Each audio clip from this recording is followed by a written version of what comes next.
Hey, this is Russell, and I work at the video store, the place that we can go to every week when it's movie night. On days like today, when the store is quiet, I get to chat to my friends about the films and the series that we're loving. All right, let's do it. Let's open up the shop. Did you see that thing yesterday on the TV? It was ready, interesting!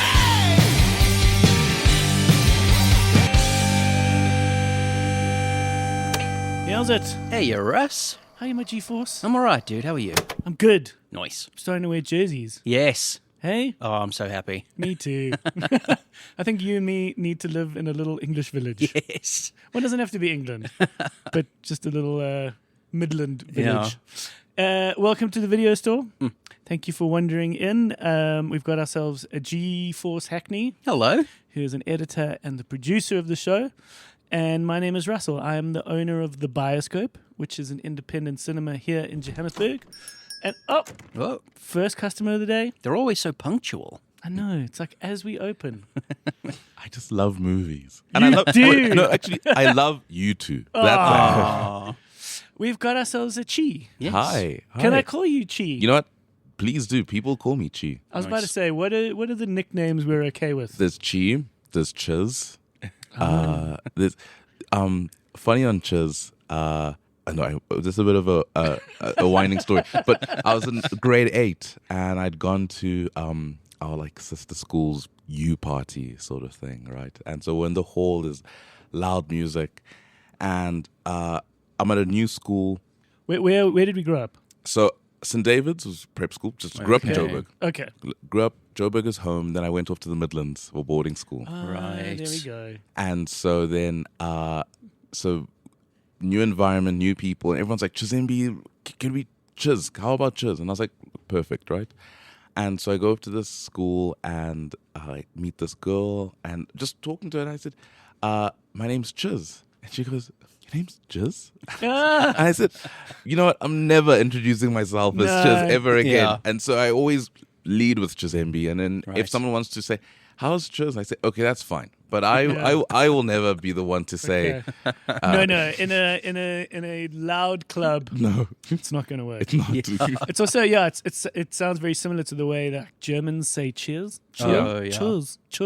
It Yeah. also sounds like they're saying jizz. I've had a, are you Giuseppe? I'm like, well, I'm not Italian. Yeah. Lovely. Okay, well, I like Chi. Yeah. Or Chi-Chi, if we're being like... Chi-Chi, listen, I've got a really good friend who says Chi-Chi. If we're So being a little... I think we're family now. Let's do it. a little fabulous. Let's go with Chi-Chi. Yeah. What are you returning? What have you watched recently? Quite a bit of things, actually. Okay.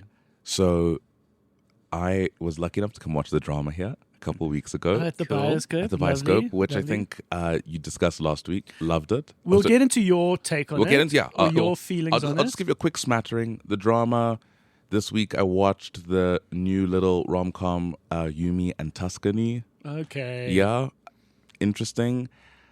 Then I'm now on the Euphoria bug. I'm a big Euphoria fan, so I watched episode 1 last week. Yet Cool. to watch episode 2. Okay. All Yeah. right. I have let Euphoria completely pass me by. Right. Maybe. But okay. I'm keen to hear about it and Yeah. let's talk about it because it comes with so much hype. Yeah. I don't think there's really much TV shows that No. have this kind of That- anticipation. Yeah. Where we like dissecting the poster for it. No, You know, absolutely, like yeah. it's quite a big thing. And of course, all these stars have become so famous. Yeah. So it was one of those, like, it became a victim of its own success. Yeah. Where all of a sudden you can't get these people back in the same room Yeah. for television. Yeah. They're all movie stars. We'll get into that. That's cool. CinemaCon happened Okay. this last week, which is something that has never really been quite on my radar. But it seems like this year it was well timed, well publicized. But basically, it's like Comic-Con, a convention where it really is to celebrate what cinema's coming out. Yeah. So it's probably a room filled with journalists Yes. as opposed to like Yeah. comic and like, book geeks. Yeah. And theater owners, like, So- you need to make me money. Yeah, so, good old Vegas convention. I love how Vegas just pumps those out. Like, it's just, a friend of mine who works in like cybersecurity told me about an amazing convention that happens in Vegas every year called Black Hat, where he's just like the whole hotel is just filled with like hackers, really, and security people. And he's just like, no one's computer is safe. No one's Wi-Fi is safe. Like, you have to be so careful because you're in this building filled with effectively hackers that are getting so juiced up about hacking. Anyways, but CinemaCon happened, and there were exciting announcements, which we can talk about. Cool. It's the kind of thing that we'll fill our year with, these announcements. So it'd be cool to go through those. Yeah. Magic. I'm still rocking The Rookie. Oh, right. We keeping things very simple. I watched Send Help last night. Oh, cool. For the first time. I missed it at the time. Yeah, it's just same. a fun Sam Raimi tropical island adventure. But that was cool. G, you still doing your lekker TV shows that you've been still enjoying? watching the same stuff as last week. Shrinking. Still making my way through Shrinking. Nice. Resident Alien. Okay. Oh yeah, Taskmaster season 21. Okay. Yeah, I love that show. Lovely. It was British. Yeah. Okay.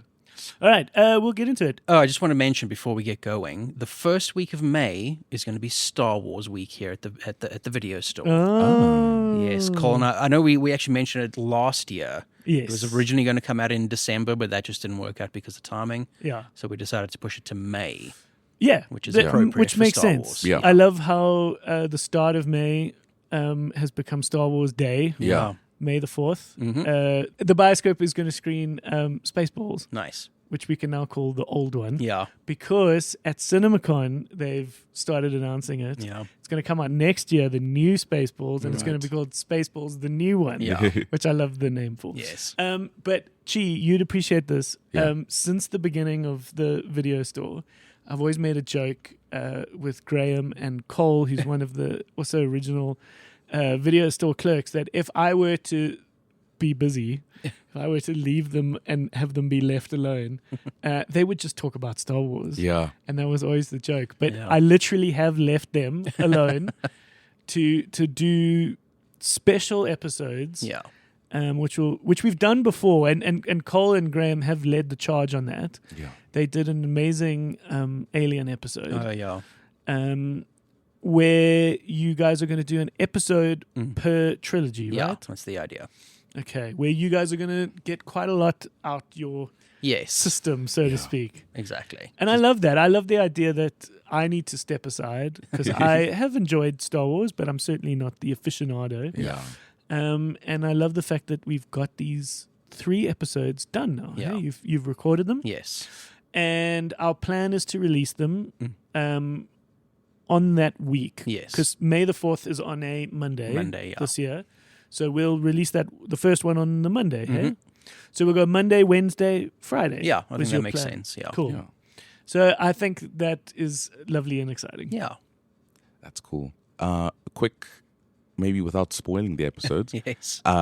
What are you more of a prequel guy, an originals guy? We're mostly originals fans. Yeah. Originals fans, not our opinions on the prequels have gone up and down. Yeah. Loved them as kids, went through the despising them phase. Yeah. Now I'm kind of like mixed feelings about them. Yeah. I arrived to Star Wars a bit late in my like early teens.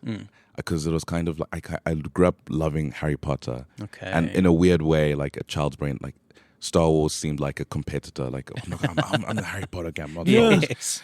I know what you're talking about. Yeah. I had a buddy who loved Oasis, and I liked Foo Fighters. Yeah. And I was like, one band is better than the other. Yeah. But Whereas- it's like they're just doing different things. Yeah, now in your 40-year-old brain, you're like, who gives a shit? And so I kind of I watched with the announcement that the new trilogy was coming. I was like, okay, let me catch up on this stuff. So I watched the originals and the prequels, and then into A New Hope 2.0. Yeah. And it's funny. It sounds sacrilegious to a lot of Star Wars fans. I think the best movie is The Last Jedi. I love The Last Jedi, dude. I know. Fucking love that I couldn't movie. believe it was. You could argue that anyone's real opinions on Star Wars are completely swayed by their own nostalgia. Yeah, Yeah. absolutely. Where if you were to go at these things completely fresh, it Yeah. could be very interesting to see what someone Yeah. thinks is the best. Yeah, It's like that burger isn't amazing. It was because you were in New York for the first time, or like you were in Disneyland. Yeah. Like that's why that burger was the best, or that pizza slice. Or yeah, whatever. exactly. But that's interesting. I loved it, and then I remember watching it thinking, "This is brilliant," and Yeah. then going online and Star Wars fans saying, "This is the worst movie, Ryan Johnson. We hate what you've done." And I was like, "Whoa!" I was like, "What Right. sort of fandom is this?" No, it's a complicated one. Nobody hates Star Wars more than Star Wars fans. Absolutely, absolutely. Yeah. Let's do a little round of Hey Did You Guys See? Yeah. You want me to kick it off?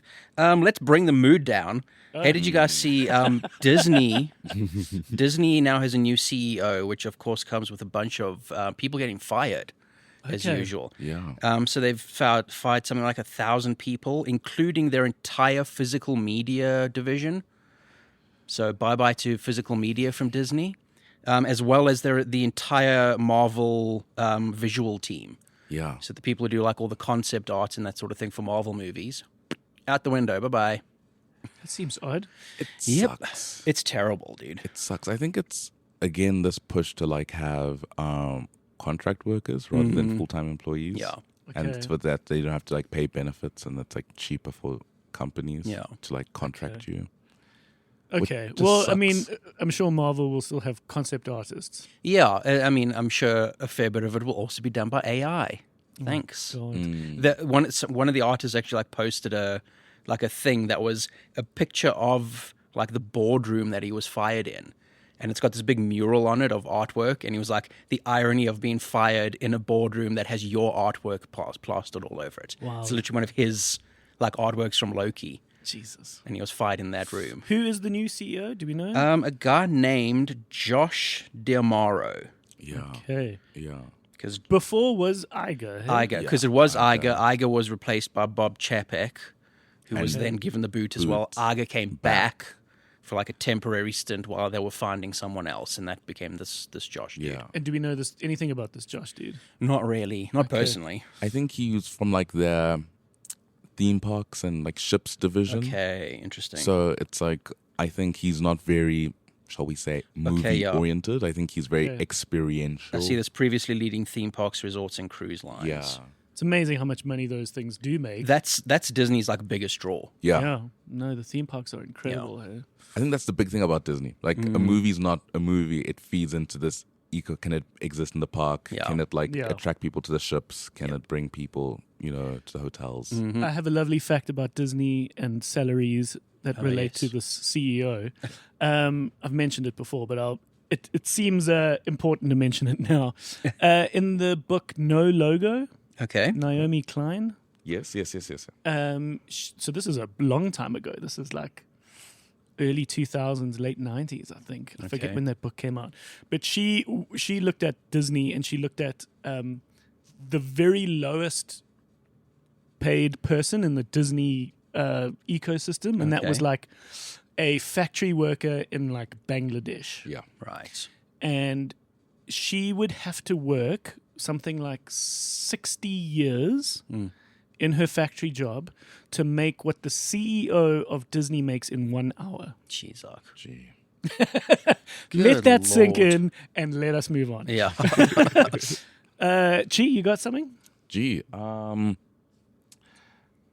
save CinemaCon for you. Okay, well, we'll have a good chat about I'll that. save CinemaCon for you, but something that really interested me, not immediately fresh news, but like in the last couple of weeks, was the Cannes lineup came out. Okay. Yeah, I'm a bit of a film fest nerd, so I Yes. just kind of like to look up what's happening there. I think you just kind of get this trickling down.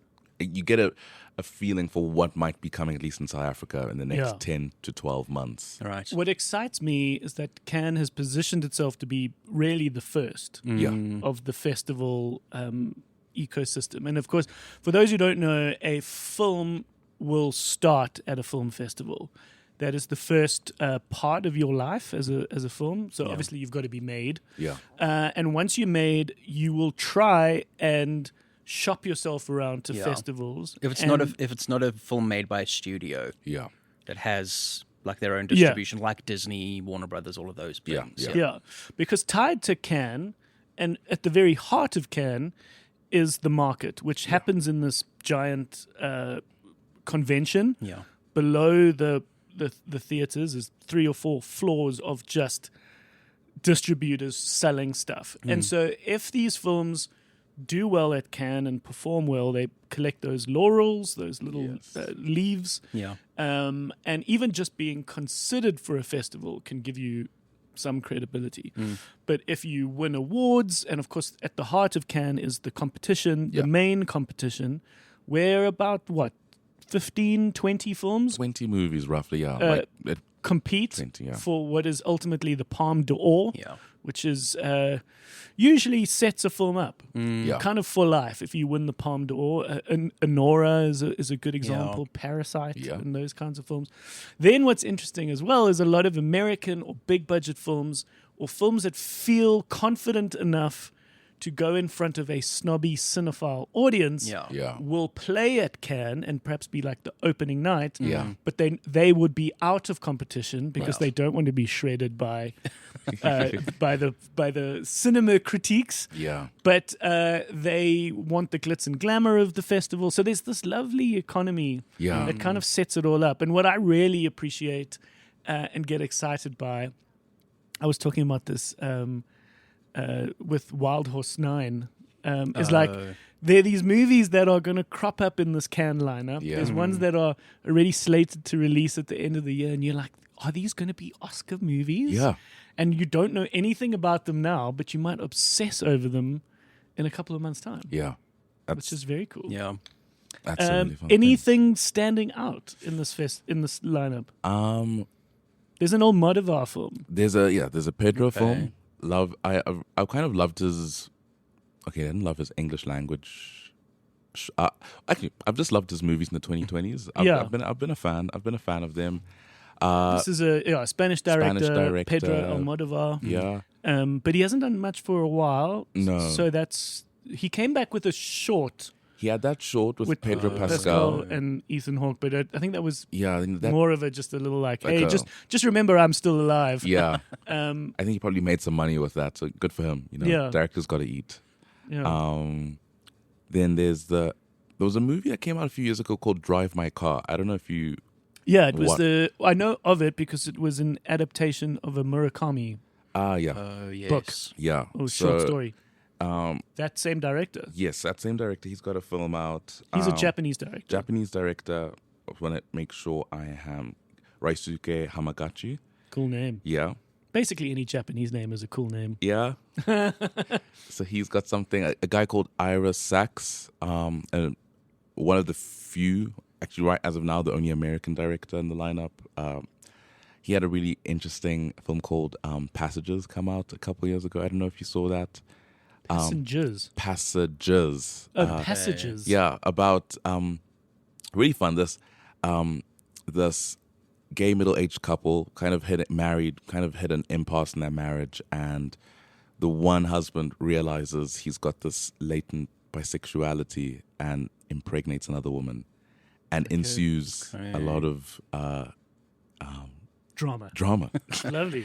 So that was fun. He's great, but I just love it for the fact that I think it exposes you to a lot of international cinema, right? That's the big thing that I love about Cannes, right? It's that I think for most of the world we're exposed to American-led movies, or Western, shall we say? Yeah. And that's and I mean, sure, Cannes might get critiqued for not having non-Western voices, but I mean, regardless, you still get lots and lots of avenues to explore stuff that I think you wouldn't ordinarily see in mainstream media. And I think what it does ultimately is a little bit like the Oscars do as well. It's often people's critique, but these smaller films get championed. Yes. And it's like it is just a chance for a smaller production to rise to some level. You know, the Oscars do that, and people go, "What is this movie? We don't even know what this movie is." It's like, it is beautiful. Fucking watch it. Yeah. And even it's if the it's a same with stinker, Cannes, you know? It's trying something. Yeah. It is pushing a boundary. Every other movie that you know about that breaks box offices tend to be generic. Yeah. Like, this is something interesting, or this is from Iran. Yeah. Like, when last did you hear the voice of a director from Iran? Like, Yeah. let's give that. That was last year's Palme d'Or winner, Yes. right? It was just an accident. Yeah. Correct. It's like, Far it's behind. important to fucking see what that dude makes. Yeah.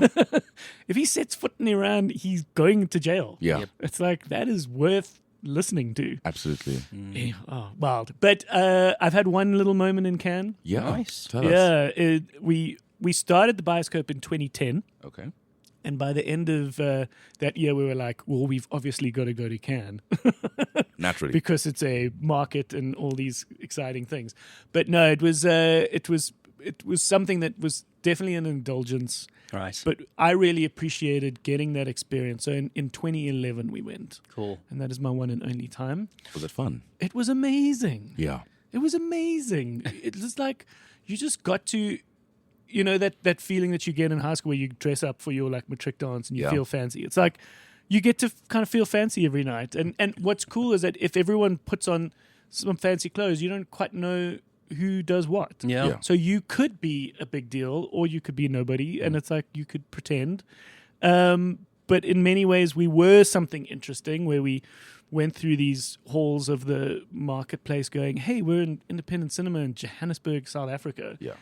This little movie of yours will not get screened in South Africa. No one will buy it, but we could screen it. Yeah. Do you want to add Africa to your list of Yeah. distribution? And in many cases, people were like, yeah, cool. Yeah. Nice. I'm going to make no money, and- Yes. but that's fine. I get to say it gets an African release. Or, you Yeah. know, those kinds of things.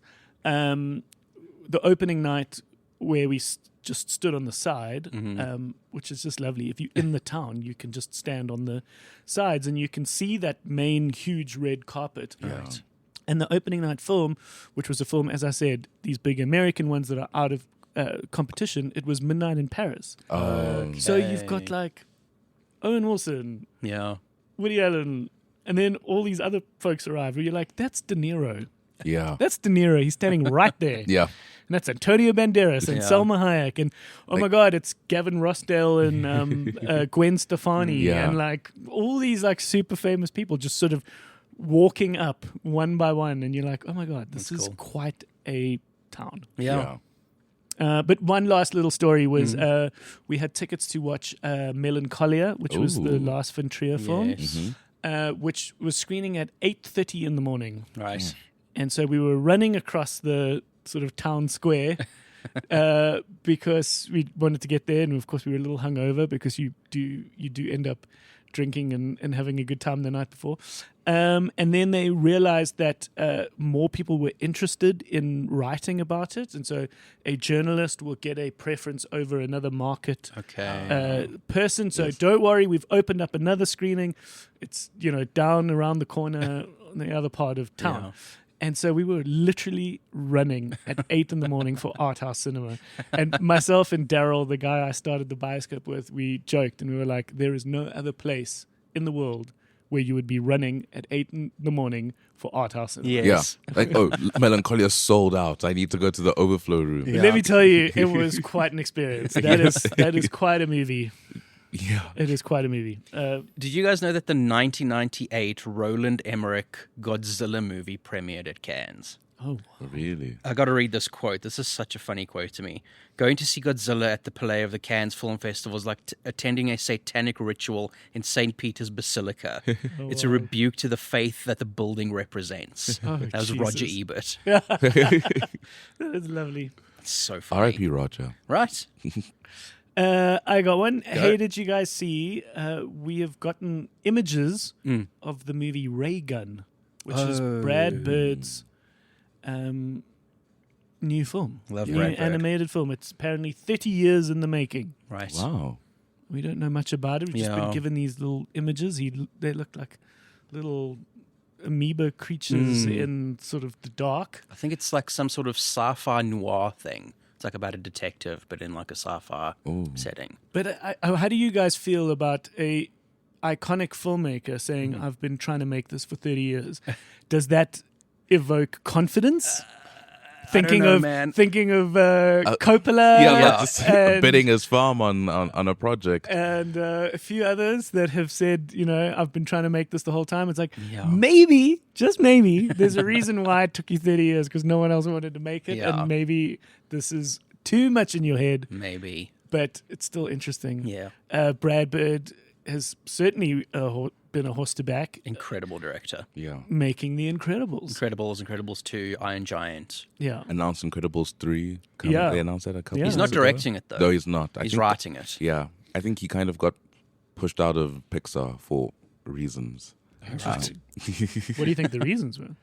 I think, if I'm not mistaken, I think there were some misconduct behavior on his behalf. Interesting. I don't want to be slanderous, but I think I do recall seeing something along those lines. Okay. Yeah, All right. so that's exciting. Yeah. No, it's just something that, once again, in a few months' time, we could be, a year or so, Yeah. be frothing over. But it's called Ray Gun, Yeah. and it's about an Australian breakdancer. Yeah, It'd be great if she was like the voice of it. Yeah. Or something. Have you got something? Let's go. Hey, did you guys see the trailer for The Dog Stars? Yes. It looks interesting. It looks real interesting. Ridley Scott's new film, Yeah. based on a book of the same name. yeah. And it looks a little post-apocalyptic. Yeah. It's post-apocalypse. World's been wiped out by a pandemic. Yeah. Ooh. Ooh. And I think it's about this like tiny little community of people who are like very insular, and then this dude picks up this radio signal from somewhere else, and he's like, "I got to get out there to find out what this is." Interesting. Yeah. It's Jacob Elordi. Yeah. Good cast: Jacob Elordi, Margaret Qualley, Thanos. I always forget his name. Yeah, I was about to say Thanos. Thanos is in it. He was Thanos. Josh Brolin. Josh Josh Brolin. Thank Brolin. you. There we go. One guy always needs to be the person who can Yeah. Google, either Google or be that like fresh brain. Yes. Because both you and I are like Thanos, Yeah. the Thanos guy, I've got it. Brolin. Yeah, but it looks good. I mean, it's Ridley Scott. Yeah, Who's which been up and down? He's an up and down film director. I think it's because he makes so much stuff. Yeah, He's always working on something. Yeah, and he's known to shoot apparently very quickly. Because Yes. apparently he has like 6 or 7 cameras shooting at once. So like he doesn't do multiple takes. Like he might do 2 takes only, and he's like, I've got it. And so I think in some instances it works. Yeah. In what some was the instances- last stonker? I mean, he's made lots of movies, but some of them just don't necessarily get the credit. I think The Last Duel was really good. Exactly, that's That what I was good. mean. It was a movie that nobody saw, but No one the saw. the people who unfortunately, saw it thought it was great. I thought that was a really solid movie. yeah. What Gladiator was- 2 was come on. Yeah. Oh, Felt did he unnecessary. direct that? Yeah. Oh yeah, no, that was dog shit. Well, no, you're right. It was a competent movie. Yes. Yeah. It was a perfectly competent movie, But completely unnecessary. but completely Yeah. unnecessary. Yeah. And Yeah. it was the exact same thing. But not a bad movie. yeah. Not bad. Has he made a really bad movie? A really bad movie. I guess Yeah, it yeah. depends on who you ask. Yeah. Some I'm people like asking you. really. No, I don't think he's made something that's like bad. Yeah. It's I know just a some lot of of them- people some of hated them- Napoleon. I think so. Oh yeah, there was Napoleon. There's been House of Gucci. All the Money in the Yeah. World. I think a lot of them are like. I think you kind of maybe like. I mean, these are the most recent ones. I think you kind of just go. Yeah. Well, we respect. Like Ridley, we respect you. Yeah. Like, Yeah. keep Cool doing- name though. Very cool. Fucking cool name. And he's like, that guy doesn't give a shit what he says. I don't know Yeah. if you read his interviews. Yeah, he no, just, he doesn't. He It's just, great. yeah. But yeah, House of Gucci is just a whole bunch of Italian American actors Yes. saying the word Gucci for 3 hours. It's not a great movie. Yeah. And then Jared Leto is like, hold my cappuccino. Oh, yes. Jared Leto's just I am swaying going- for the I walls. am going to be ridiculous. Unhinged. I am going to be unhinged. I want to be a chameleon, but like a really extravagant, Yes. over the top chameleon. Exactly. I don't have others. Chi, Okay, have you cool. got another one? No, I mean, I know you guys talked about Cape Fear last week, Mm. and I think Scorsese. I mean, a bit of a downer again. I think he was doing some promo, and once again just said how he feels like now in his 80s he finally understands what it means to be a filmmaker, but he knows he doesn't have time, and Is that one of those like, don't remind me you're dying, man? Like, Yeah. don't remind me you're at like in the final phase. Like, So is this a hey, did you guys see Martin Scorsese's getting old? Yeah. Yo, hey, just like Martin Scorsese realizes he's not going to live forever. Yeah. But it's also like his whole approach is the complete opposite to Ridley Scott. Yeah. Where Ridley Scott is just like, make whatever you feel like. Yeah. He just makes any movie he feels like making. Whereas Scorsese is a guy who like agonizes over every detail of everything Yeah. he makes. Yeah. Which is why it takes him so long to make anything. Yeah. Did you see that still of Leo and Jennifer Lawrence in the new movie? Yes. It came out. Yeah, that's Yes, Leo yeah. with like it's like a Dark Knight, kind of like I think it's going to be set in the same time as Shutter Island. I think it's going to be a sort of Shutter Island set-esque. What is it called? This is the new Scorsese? This is the new Scorsese. It's got a cool name? Yes. Can someone find out what this is called? I'll try and look it up quick. Let me see what I can find. Talk amongst yourselves. But I think Scorsese is just on an all-time run right now. I think Killers of the Flower Moon. Oh, loved it, dude.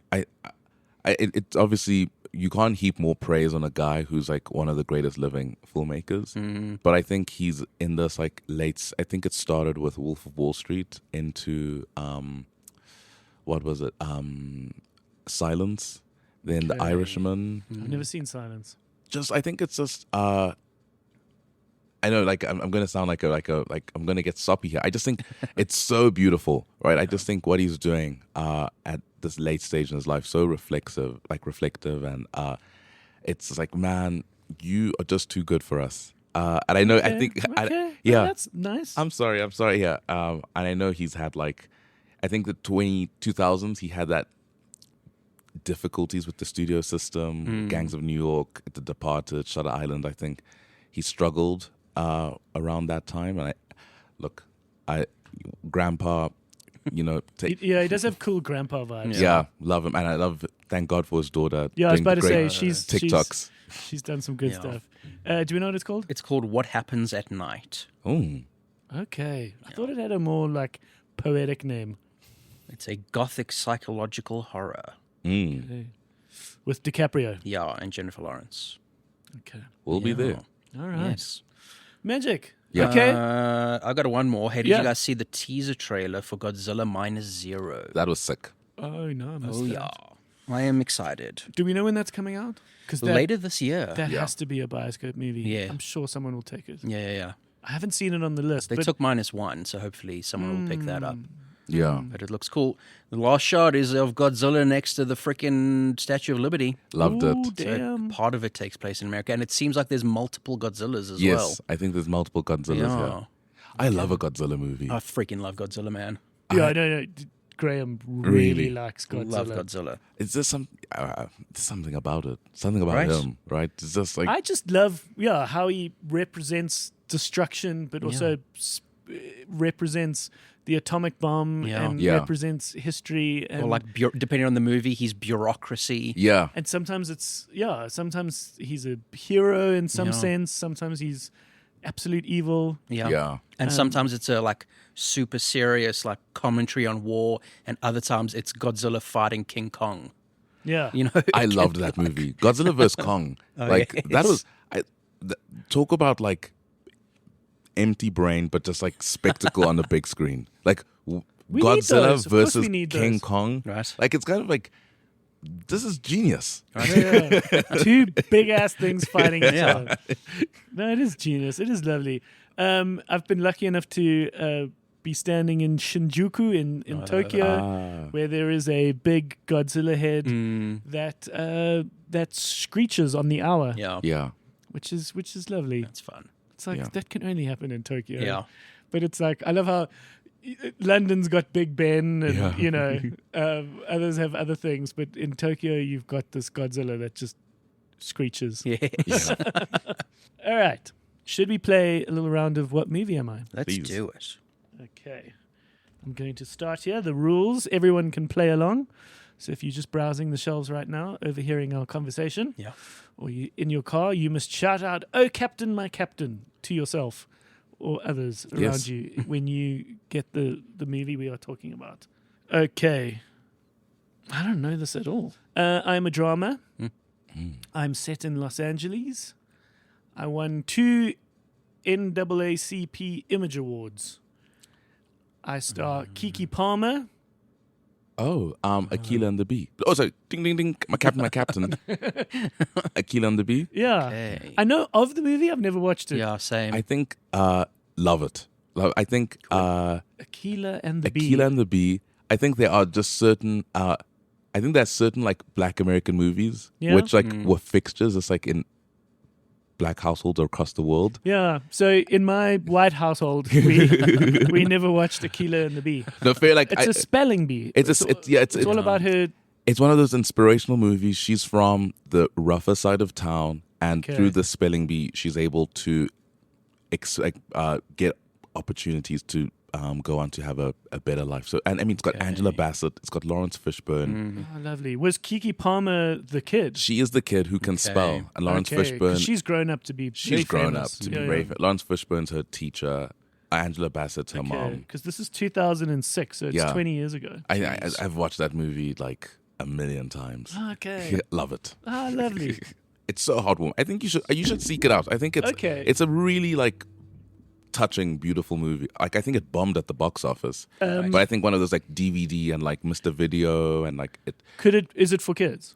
Yeah, absolutely. It's a family. It's a family movie. It's a family movie. Maybe it could be a classic movie, kids. Yeah, I was watching that like when it came out. 2000. I was watching it when I was 6, 7. Yeah. Okay. Lovely. Cool. I haven't seen this one, but I remember when it came out. I am based on historical events. Okay. I mainly take place in the Australian outback.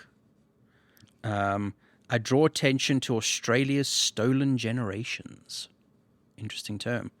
Captain, my captain. yeah. Australia? No. Okay. Earlier than that. I'm directed by Philip Noyce. Oh.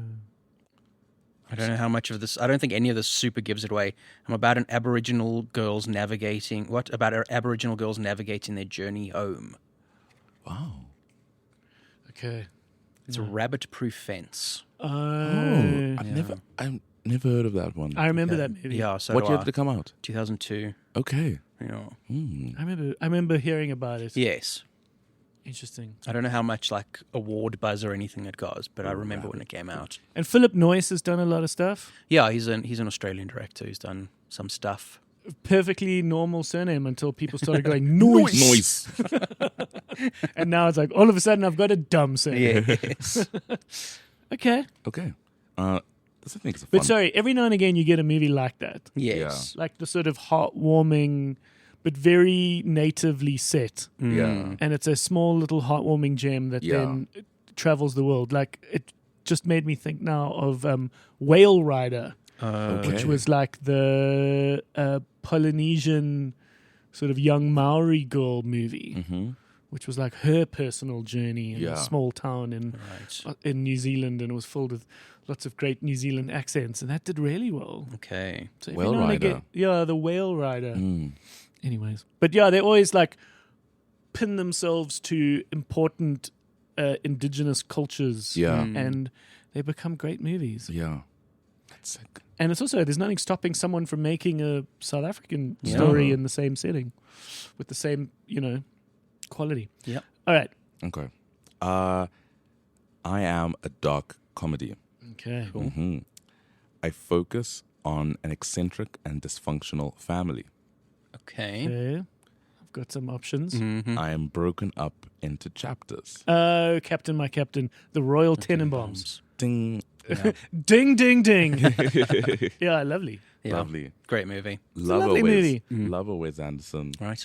Should we do another round? Yeah, why not? Why the fuck not? This is a lovely one. I have a cult following.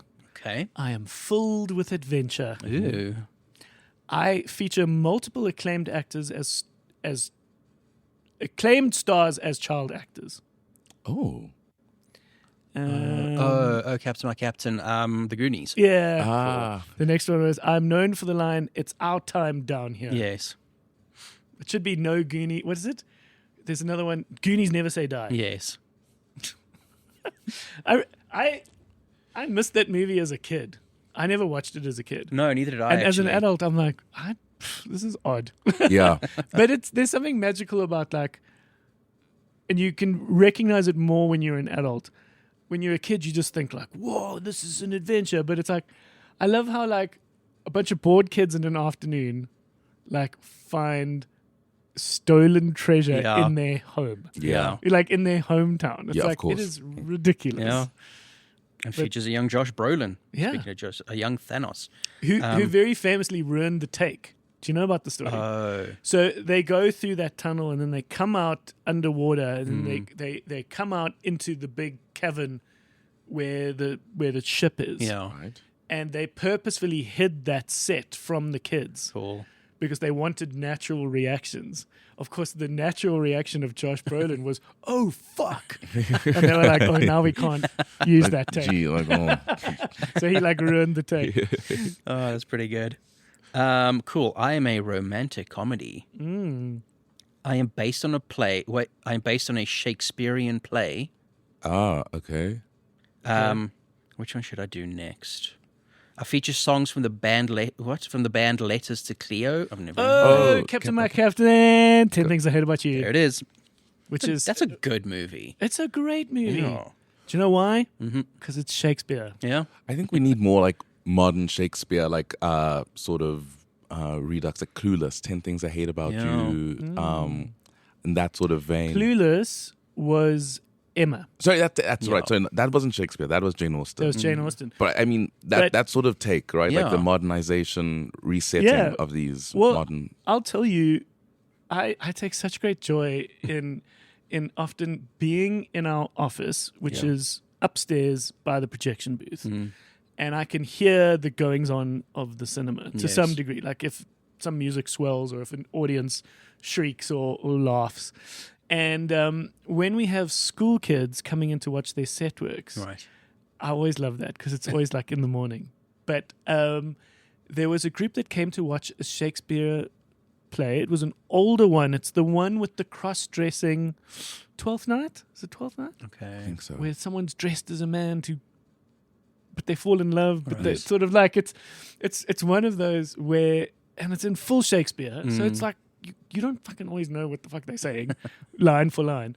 But these kids were totally into it, and I Yeah. could hear them through the wall, Yeah. like just shrieking at the end Yeah. when they fell in love or they actually did kiss, but she's dressed up as a male. Yeah. But and it's like it's one of those things where it's like, don't let anyone in a sort of 2026 woke era or a reform era tell you Shakespeare's old Yeah. and must be disregarded. Like, No. it is at the pip of these stories such great sort Human of storytelling. human storytelling, but Yeah. just such good reveals and stakes. And I just take such great joy in like Yeah. seeing that, going like Shakespeare is alive and well. Yeah. Absolutely. And that's the way people should be consuming Shakespeare. Like this Yeah. whole thing of kids reading Shakespeare in school is silly. They're plays. They're not meant to be read. Yeah. That's a good point. You're- They you're have to be supposed to be watched. experienced. They have Yeah. to be experienced. Yeah. Yeah. Yeah. So I thought that was lovely. And I just, especially when you watch something like Hamlet and you just go back to what that must have felt like in the Globe Yeah. Theatre to just experience like a good, incredible play. And brings me excitement. Yeah. Okay. Cheech, All right. should we do one Let's for you? do. Oh, okay. I am directed by Tim Burton. Okay. Okay. My music score is composed by Danny Elfman. Which is Doesn't- every movie he's doesn't ever narrow made. it down. It narrows it down to every film he's ever made.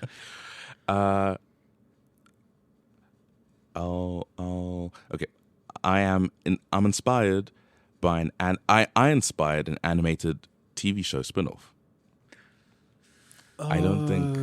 An animated. Is it the dog one? Frank and Weenie. Okay. No, it's no, not. no, It's no. not. Okay, one more, because the last one really gives it.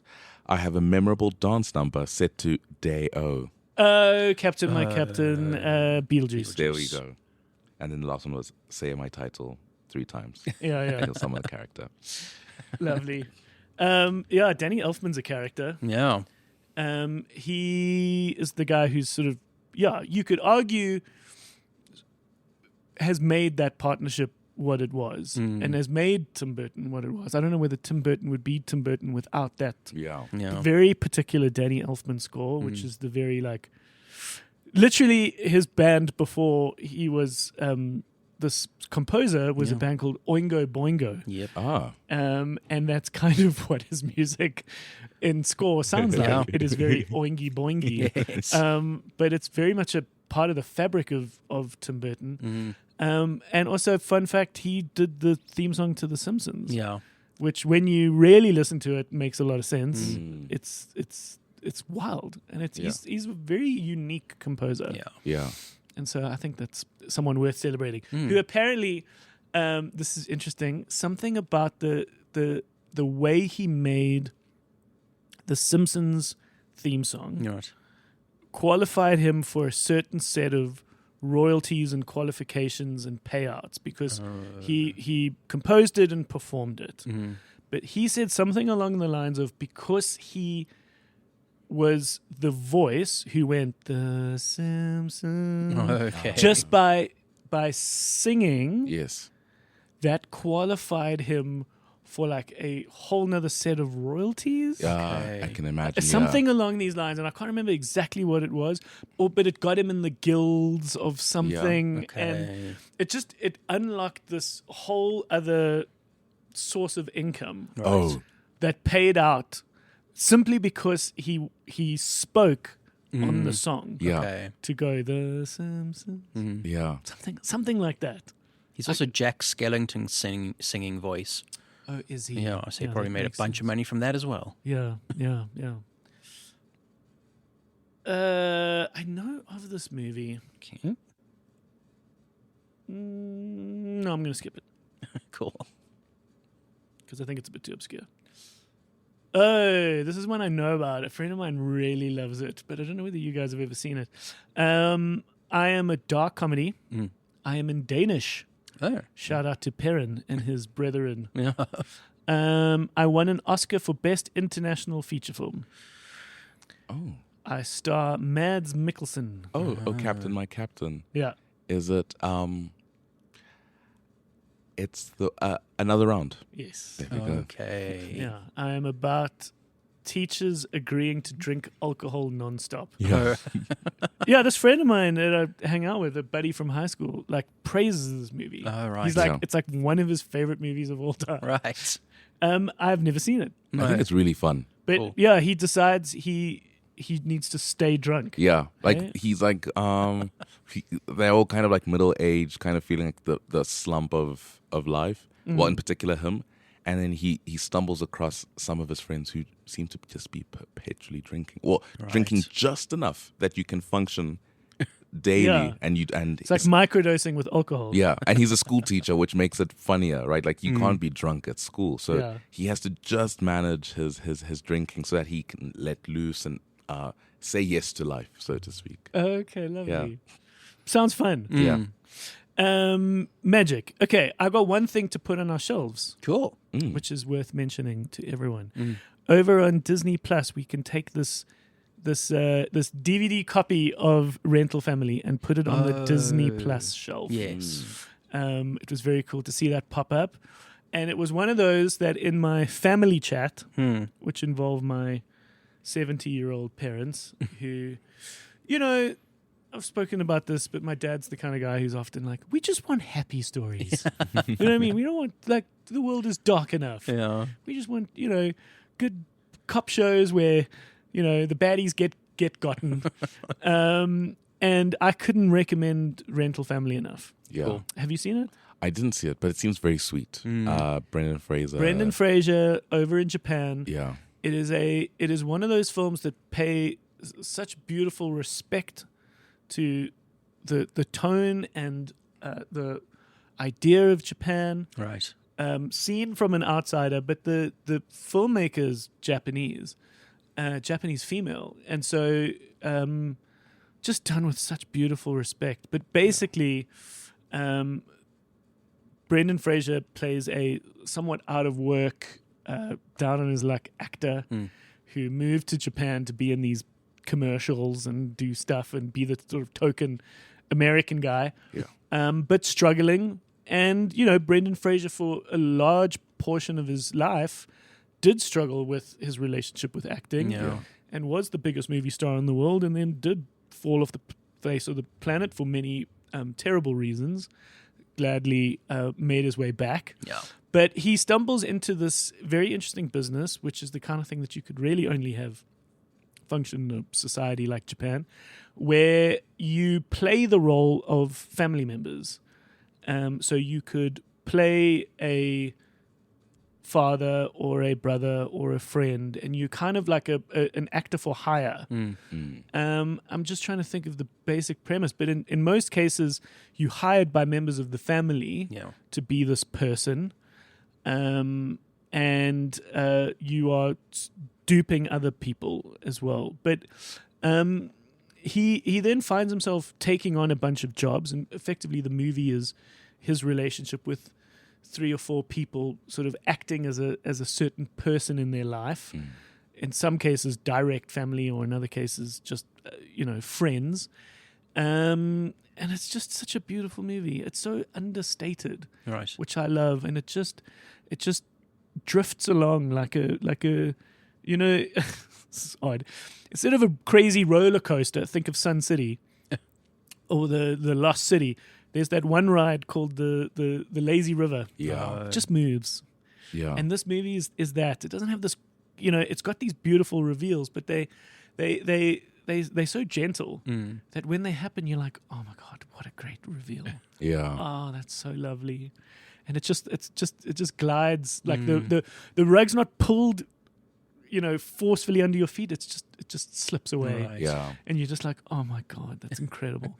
So it is super smart, and it's also just delightful and heartwarming, and like what it means to be alive, and what it means to have family and friends and connection. And Brendan Fraser has just got the most incredible emotion in his eyes. Yeah. Right. And he just holds this frame with such like care and emotion. Yeah. That you are just with him all the way, and you just like, you just love him taking on like good quality roles. Yeah. You don't want to have these people in their hype and renaissance like take on dumb shit. Yeah. It's not that. It's not a dumb movie, because Brendan Fraser did do a bunch of He dumb did movies. dumb. Yeah. I think he's done the dumb stuff, right? Yeah, and He's it's like played this his- is really like real fertilizer for your soul kind of movie. Yeah. And it's I can't recommend it enough.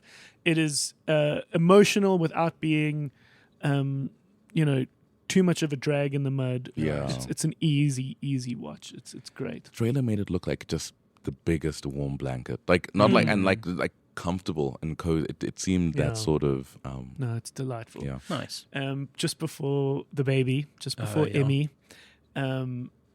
my wife Leslie had taken off work. She'd resigned actually her job, and so was finding herself with a lot more time. But she proposed a date, a movie date, because I was telling her just how much more, and it's grown, how many extra hours in the day are filled at the bioscope with couples. Yeah. There's this lovely culture Okay. of people, because now people can make movies a lot easier. So someone who's not a filmmaker can put together things on their phone. It's generally videos of family members and people sort of praising a person, and then they hire the bioscope for this person's birthday Okay. or an anniversary. That's sweet. So we're doing a lot of that. And so I was just telling that, and Leslie was like, I want a movie date in your cinema.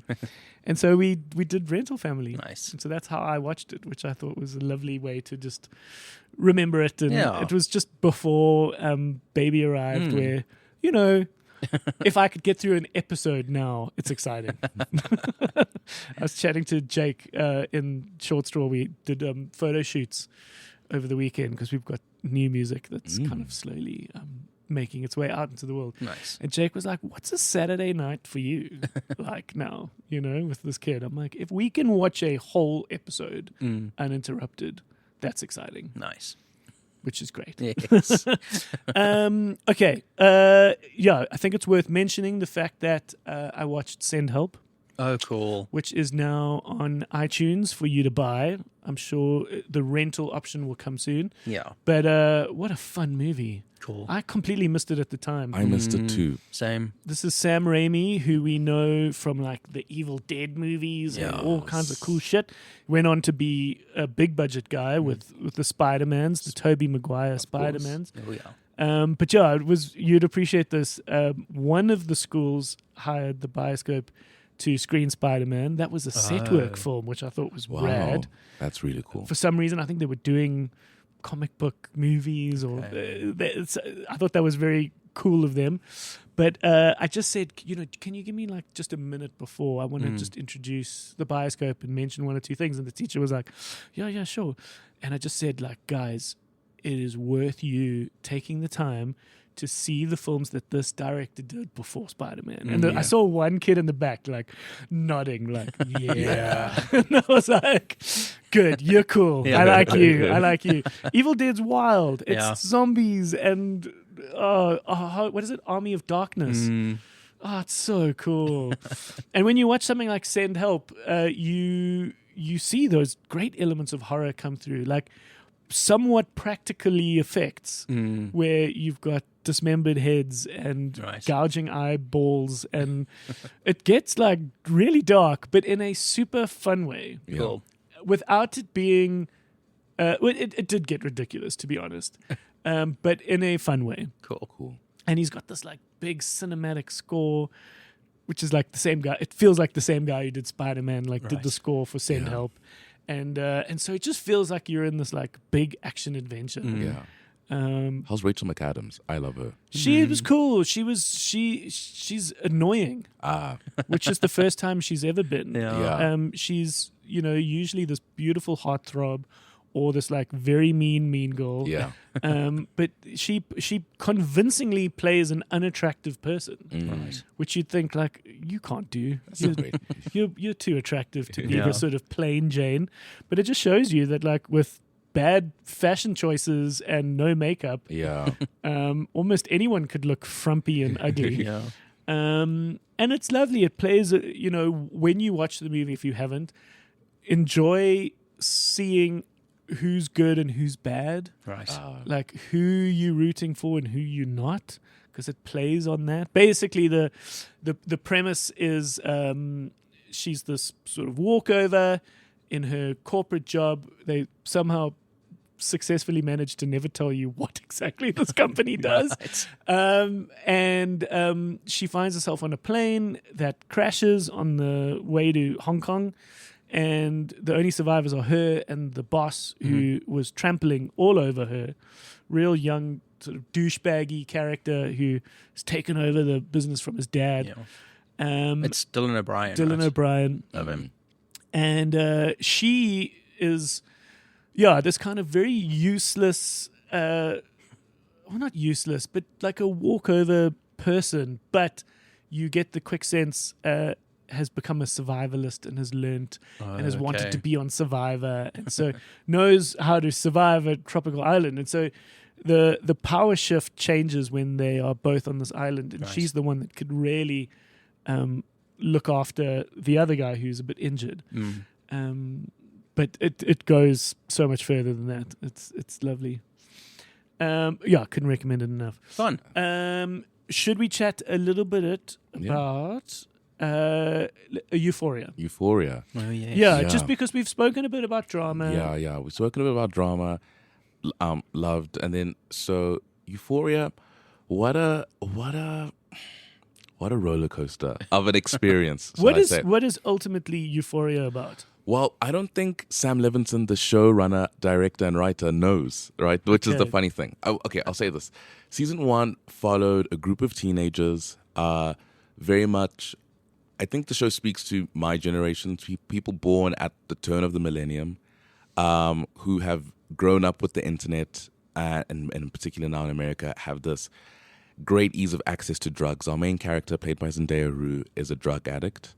She fell addicted to drugs because her father was dying and had a lot of access to these methamphetamines. I was about to say, what drugs are we talking? So, it's pills, and then the sort of the oxytocin, kind of those sort of things. And so It's like no one does Mandrax anymore. We grew up on like ugly drugs. Yeah. So I think that's like it's that sort of overprescribed. Like I think that the show kind of was talking to this like overprescribed generation. It's the drugs that weren't sort of sold by dodgy dudes under a street. It's No, like it's the It's the stuff that pharmaceuticals. like was kind of peddled, Yeah. in plain sight. Yeah. And it was just really, I think, really well done, like expressionistic, sort of like following these like teenagers intersecting lives, lots of drugs and illicit affairs. And look, the show's very gnarly. Like it doesn't spare any sort of gruesomeness in terms of its sex scenes or it's very violent. It's very, but it's also very dreamlike. It's very, and it had a lot of heart. And I think season one inspired like this aesthetic that grew online. I think a lot of people loved it. And it had this tender love story between these two characters, Zendaya and her main love interest. Then season 2 came about and it grew, but the wheel started to you started to realize, does the show know what it wants to be? But you still had Zendaya at the heart of it, which I think a lot of people loved, and it was still massive. Then, as you rightly pointed out, I think there was a lot of behind-the-scenes issues, which resulted in the show needing a bit of a break, and then the biggest stars being born from the show, Zendaya, Jacob Elordi, Sydney Sweeney, a lot of people going on to have these massive careers. And it's been 4 years since the last season came out, showing, I think, a really difficult time for them to bring everyone together to write the show. And now it's back, and it feels like a Frankenstein of a show. It's following Zendaya. Yeah, it's following Zendaya. She's this reformed drug addict who's now a drug mule because she owes a drug dealer incredible amounts of money from season 2. It was one of those hanging threads, which was like, what are we doing with that storyline? He's kind of brought it back in a weird way. And then you've got this B plot line with Sydney Sweeney and Jacob Elordi, which just very. Sam Levinson isn't, I think, a great visual director. I think when you watch the show, you can see he's very competent in knowing how to deliver an image to the screen. But he has a thing for degrading the women in his show to really uncomfortable lengths at times. And none more so than with Sydney Sweeney. Feeling purposefully done? Like, is that how he wants you to view the character? Absolutely. This is the thing, right?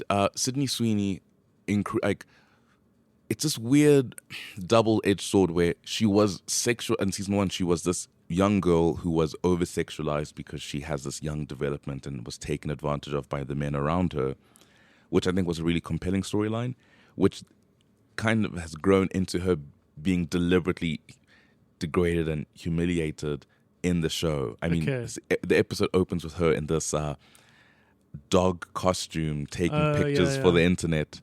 And I've seen those pictures. There's this very weird tension with like, are we supposed to view this as her? But she's playing it very naively, but it's not. It exists in this really weird, uncomfortable lane. And I think it's telling that I think Sydney Sweeney maybe seems to be the muse that he's following now. I think him and Zendaya allegedly have fallen out, the creator of the show. Okay. But of course, there's no show without Zendaya, so she's still the vehicle. But he's elevated Sydney Sweeney's character from being this minor character in season 1 to kind of being a co-lead now. Interesting. But I'll be there. Like, I think, especially as I said, it's still one of HBO's biggest shows. I think it's the funny thing about, like, look, this show is filmed with 70mm IMAX film stock. I think the first show in history to be filmed with 70mm film stock. So there's a lot of resources going into the show. HBO backs it. It's one of its biggest shows. That's extravagant for a film. Yes. Yeah, exactly, for a film. And I mean, for a TV show. If TV shows got this, so it's just one of it's. I mean, obviously, I'm so invested. I love, and I think that's kind of the when you're a fan of the show, you love it for its mess and its highs, And it's tough. I know I've got a really good friend who kind of sends me those like Instagram clips or like pictures, and she's like, "You watch this shit?" And I'm like, "You can't explain it. You had to have been there from the jump." But I think so, yeah. But I think if you are going to watch season 1, it's pretty gnarly. But I think you can watch season 1 and leave it there and be like, "That was an exciting experiment." If you feel compelled to continue with season 2 and season 3, but as I said, I think for people of my age group, it's like the show. Okay. Of our like it features our stars and it features Has it come to South Africa yet? So like most HBO shows, unfortunately it was on Showmax, but now season 1 and 2, but season 3 you kind of have to find your own ways to come across it. Right. But it's amazing that it hasn't come through to South Africa yet, eh? No, I think it's this whole Warner Brothers being bought by Paramount and Canal Plus buying DSTV. I think a lot of it's gotten lost in that mix. Okay, so it's not on Showmax. It's not on Showmax, which is a big shame because I was interning when season 2 came out, and I remember every Monday there would be just before lunchtime. I would sneak into the office that I was given and watch the weekly Euphoria episodes. You were interning where? I was interning at a big mining company. Okay. It sounded like you were saying you were interning at Showmax. No. Somewhere like that. I had like a proper intern job, and I would say, you had a bit of time. I would say, I have to go answer some emails, and my supervisor would say, cool. And then I would just sneak off to go watch Euphoria Sundays, but for South Africa, Euphoria Mondays. Right. And I would like close the blinds and then just watch the most insane sort of TV, and someone would walk past. You hope that no one's like, "What are you watching?" Because like it's probably like there's like strippers and like drugs on the TV. You're like, I promise. It's always funny when no matter what you're watching, like the most inappropriate scene will always show up, like as someone puts their head around the corner. Yeah, funny. So let's just touch on CinemaCon. Okay, cool. Because I think it's worth. We don't have to go into full detail on all these films, but it's just worth sharing what kind of news we got. We got told from Tom Cruise. What do you call him? Thomas Mulbertha. What's his name? Thomas Mapotha. Mapotha. Yeah, that's his real name. That's his real name. Thomas Mapotha confirms that Top Gun 3 is in the works. Oh, yes. I just love the fact that Top Gun Maverick did involve a military operation in Iran. Yes. But they say it once. It is so quick. And then it is fucking vague for the next 2 hours. Yes, and they said the enemy. Yeah. But if you pay attention, he fucking bombed Iran first. Sony is developing an R-rated animated adaptation of Bloodborne, the video game. Yes. But it's animated, so who knows how big that might be. Lord of the Rings, The Hunt for Gollum. The cast was revealed. And it's like Ian McKellen's back. Yep. Kate Winslet, Jamie Dornan. Yeah, he's Aragorn. Cool. I think that's a Leo good shout. Woodall. Elijah Wood. Yep. Is back. So that feels like a biggie. Yeah, I don't know how interested in that movie I am. I don't fucking give a shit about Gollum. Yeah. Game of Thrones movie. Oh yeah, Strike cool. While the Iron's Hot, guys. Yeah. Officially titled Aegon's Conquest. Yeah. Oh, okay. So that would be a prequel. Prequel to a prequel to House of the Dragon. Yeah. Which itself has been a bit uneven, but I think a movie should be fun. Cool. Yeah. Paddington 4 is officially in development. Love them. Gotta love Paddington. Right. What the most fucking astounding part of Paddington is the live show that exists in the West End. It's like making gangbusters at the box office. But is it a full robot? Yes, it's like an animatronic sort of robot thing. It looks unreal. It's not a person in there. Is No, it? I think it's a robot. It's not a person that does some of it with robots. I would assume someone's controlling it. Yeah, but it I don't think looks it's amazing, automated. and they've kind of kept a secret as to exactly how they do it. It's like that Olaf robot at Disneyland. Okay. That thing's Did you see it fall over? But when it's working properly, it's incredible. in December, we were in the Midlands. Yeah. Shout out to the weather we're having today. Shout out and, Midlands. And where Nice. you spent your, my your teen formative years. years. But you'd love this. At a big over-the-top breakfast buffet, Yeah. I was like, I'm 40 now. Maybe I'm ready for marmalade. Because, it's one of those things like when you're a kid, you're like, this is gross. Yeah. I don't like it. And then you watch Paddington movies and you're like, Yes. maybe, because some of these things you come back to. Like, Yeah. I remember thinking gin is disgusting, tonic is disgusting. But at some point in your 30s, you're like, gin and tonic is amazing. Yeah. The recording artist Ryan Adams, Yes. not to be confused with Brian Adams. Yeah. When you first listen to that, you're like, this is boring. And then you hit like a certain frequency in your 30s and you're like, I'm ready for this shit. So I thought, fuck, I'm ready for marmalade. Let's go. Yeah. And I was like, it is still fucking disgusting. Anyways, Spaceballs, the new one. I just love that it's called the new one. Yes. And I think, as I said earlier, we should call the original Yeah. Spaceballs, we should call it the old The one. old Yeah. one, yeah. It should get like officially renamed. That is going to come in April of Okay. 2027, Mm. which is smart because it will be in cinemas round May then. Yeah. I'm Yeah. sure that's timed on purpose. And I'm sure it is going to critique the other Star Wars movies. Yeah. It has to, right? Yeah. Taylor Sheridan written Call of Duty adaptation gets a June Wow. 2028 release. I mean, that's Taylor fuck. Sheridan doing Call of Duty. That's wild. Yeah. What a choice. Spielberg tried to do a Call of Duty movie. Did he? Interesting. But Activision was like, no. Interesting. Because I think it's because he would want full creative control. Probably. Yeah. And then the third Jumanji movie is titled Jumanji Open World. That'll be out end of the year, I think. I don't know when, yeah. I think it's, Yeah, I think it's Christmas this I year. think, and it moved Oh, dates well, because then it was meant to come out just before Doomsday and or rather Doomsday, Yeah. and then I think they realized the movie's going to get like Yeah. at the box office, so I think they moved it a couple weeks later, so Yeah, that I it think can it's on Christmas Day. so they can Interesting. clear that whole Yeah. mess. Did you see Disney, because Dune got all the IMAX screens? Disney's Yeah. come out with this Infinity Vision, Yeah. to kind of Okay. this made up like Yes. format, just because I think I think they're trying to entice fans to say we've also got a version of IMAX, and it's Yeah. called, and it's like, come on, Disney. Supposed to be an IMAX competitor, but And the plan is to still do it on the same day, hey? Disney should just move a week earlier. I don't know why they are being stubborn. Well, I also just think it's silly that IMAX has had to have exclusivity. I mean, I'm sure they were paid yeah. by Warner Brothers Yeah. for it, or it got booked.